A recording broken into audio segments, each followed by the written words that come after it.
Have you ever felt profoundly alone, even in a crowded room? Like you're speaking a language no one around you understands? That strange sensation when your thoughts seem to operate on a different frequency than everyone else's. If so, it might not be a personal failing, but a symptom of something deeper, the peculiar loneliness that comes with a truly awakened mind. Today, we're going to explore why intelligence can feel like a curse, why depth of thought can lead to isolation, and perhaps most importantly, why this experience might actually be validating rather than concerning. We live in an age of unprecedented connection, yet genuine connection feels increasingly rare. Consider this paradox.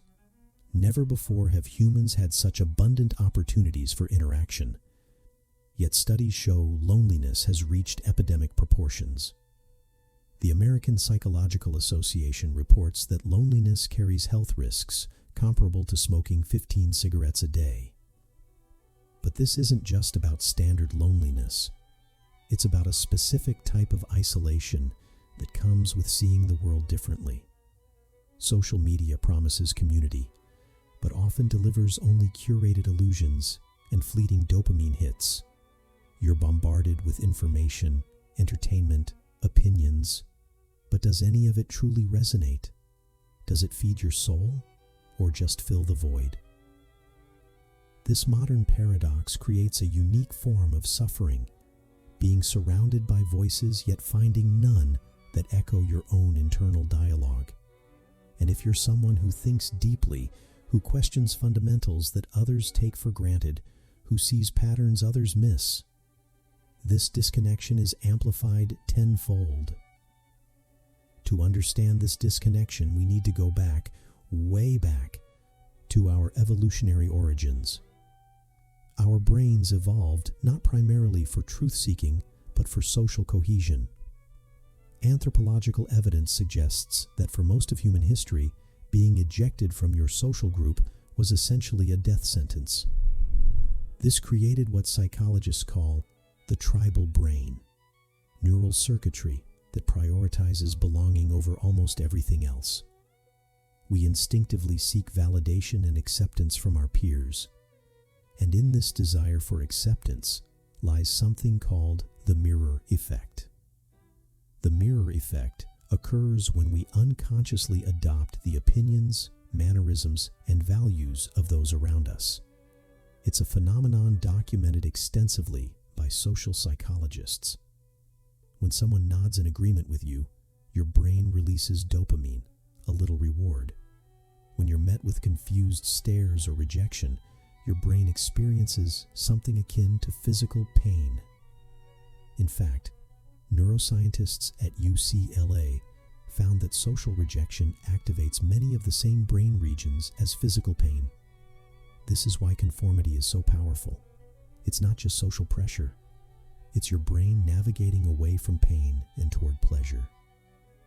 But what happens when your internal landscape doesn't match the external consensus? What happens when the thoughts that feel most authentic to you are precisely those that deviate from the norm? This creates a fundamental conflict between your need for truth and your need for belonging. One of the most painful aspects of intelligence isn't knowledge itself, but the awareness of how much you don't know. It's the realization that the world is far more complex and nuanced than most people perceive. Take any fundamental question. What is consciousness? What makes a good society? What leads to human fulfillment? The more you explore these questions, the more you realize how simplistic most common answers are, how they fail to address the true complexity of human experience. Here's where the Dunning-Kruger effect becomes relevant. This psychological principle, named after researchers David Dunning and Justin Kruger, reveals that those with limited knowledge in a domain tend to overestimate their expertise, while genuine experts often underestimate their abilities relative to others. This creates a bizarre social dynamic. Those who understand the least speak with the most confidence, while those who understand the most are plagued by doubt and nuance. You might find yourself hesitating to make definitive statements about complex topics, aware of the exceptions, counterarguments, and limitations, while watching others confidently proclaim simplistic viewpoints. This awareness becomes particularly painful in the age of social media and soundbite culture, where nuanced thinking is systematically disadvantaged. Have you noticed how the most shareable content is rarely the most thoughtful? The algorithms that govern our digital spaces actively select for certainty over nuance, outrage over contemplation. The psychologist Erich Fromm once wrote, "The quest for certainty blocks the search for meaning." Yet our cultural landscape increasingly demands certainty and punishes those who acknowledge the inherent uncertainties of existence. This leads to a peculiar form of suffering, watching oversimplification triumph over nuance, watching falsehoods spread more efficiently than carefully qualified truths. For the thoughtful mind, this isn't just frustrating. It can feel like a spiritual burden, a weight of awareness you're forced to carry while others walk unburdened.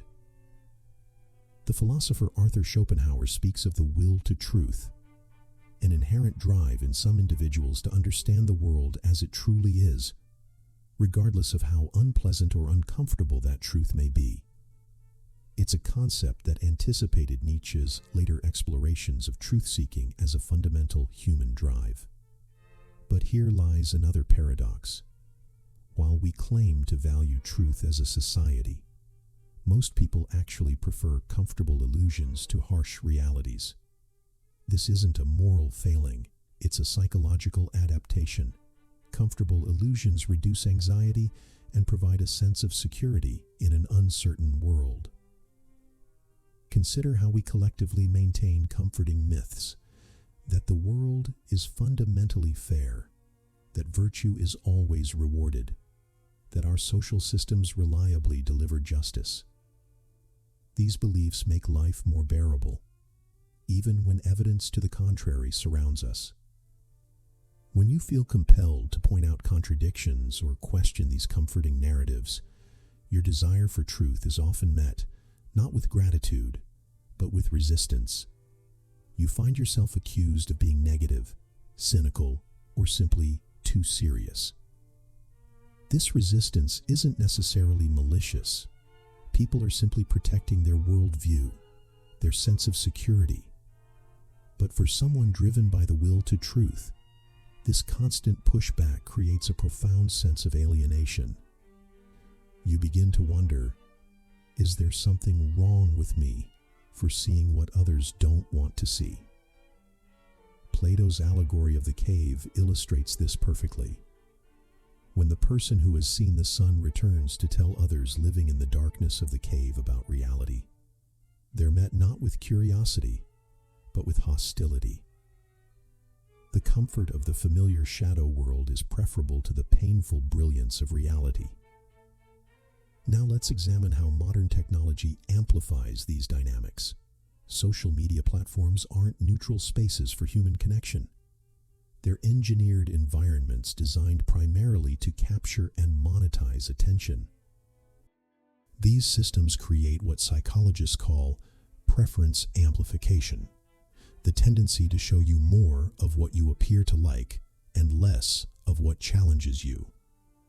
This creates echo chambers where your existing beliefs are constantly reflected back to you, strengthening the mirror effect to unprecedented levels.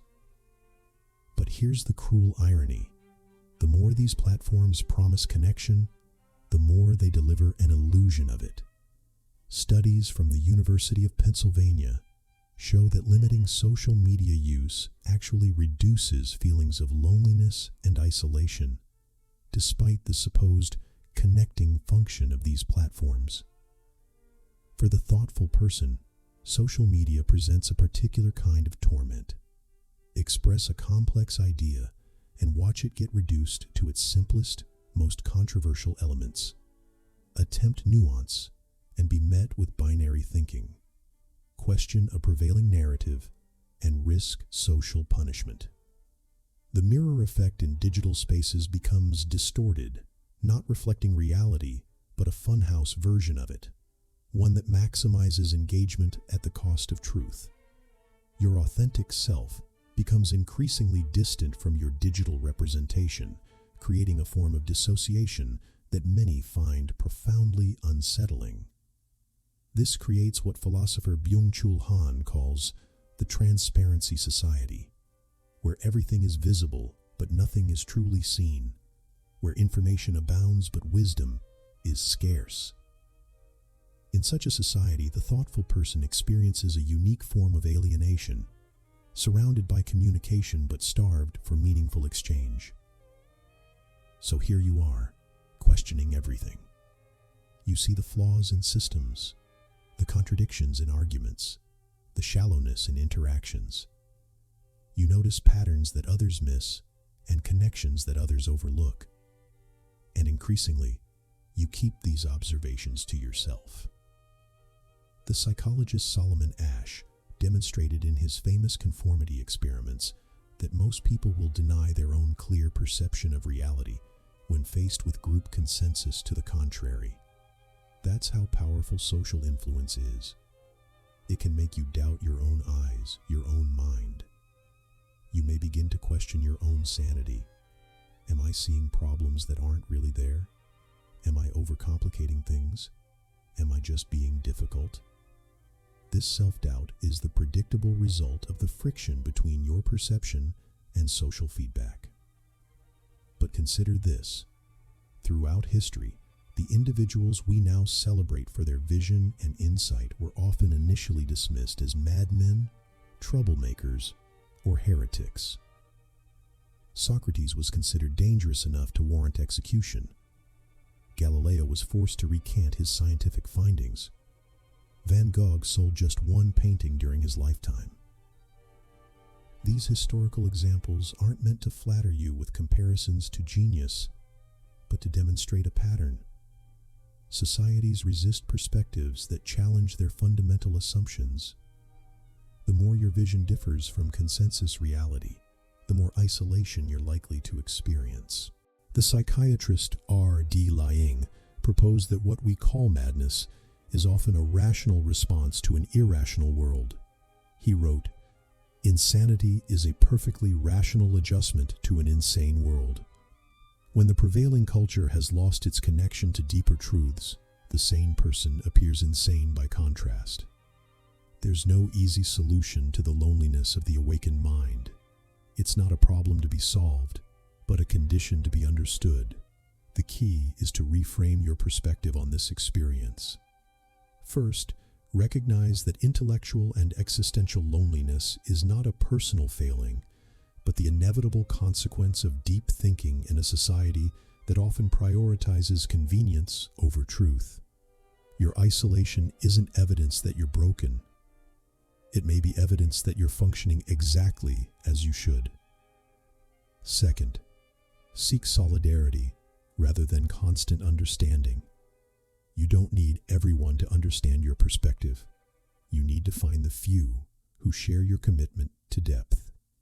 Throughout history, meaningful movements and schools of thought have rarely begun as mass phenomena. They typically emerge from small groups of deeply committed individuals. Third, develop a practice of solitude that transforms isolation from a punishment into a resource. Philosophers from Epicurus to Thoreau have recognized that the capacity to be alone with one's thoughts is not just a coping mechanism, but a source of strength and clarity. The difference between nourishing solitude and painful loneliness often lies not in external circumstances, but internal relationship. Are you avoiding others out of fear, or are you periodically retreating to better understand yourself and the world? The former depletes, the latter replenishes. Fourth, remember that depth of awareness comes with both burdens and gifts. The same sensitivity that makes you acutely aware of problems also allows you to experience beauty meaning and connection more profoundly than those who skim the surface of existence. Fifth, practice what philosopher Pierre Hadot calls spiritual exercises, not religious practices, but intentional methods of shifting perspective. The view from above, imagining the vastness of time, contemplating the cosmos, these exercises can relieve the claustrophobia of conventional thinking. Finally, recognize that your discomfort with the status quo isn't something to overcome. It's something to honor. In a world that often incentivizes comfortable blindness, the willingness to see clearly is a form of courage. So, the next time you feel that familiar pang of loneliness, when your thoughts seem to operate on a frequency no one else can tune into, remember this. Your isolation might be a sign not of your weakness, but of your strength. Before you go, if you found yourself nodding along to any of this, maybe hit that subscribe button. I'll be dropping more videos like this one, and honestly, I'm just getting started. Each one gets a little better, so if you're into this kind of thing, philosophical stuff that actually means something, subscribing just makes sense. Share it with a friend who thinks too much if you want, or don't. Either way, I'll be here, diving deeper next time.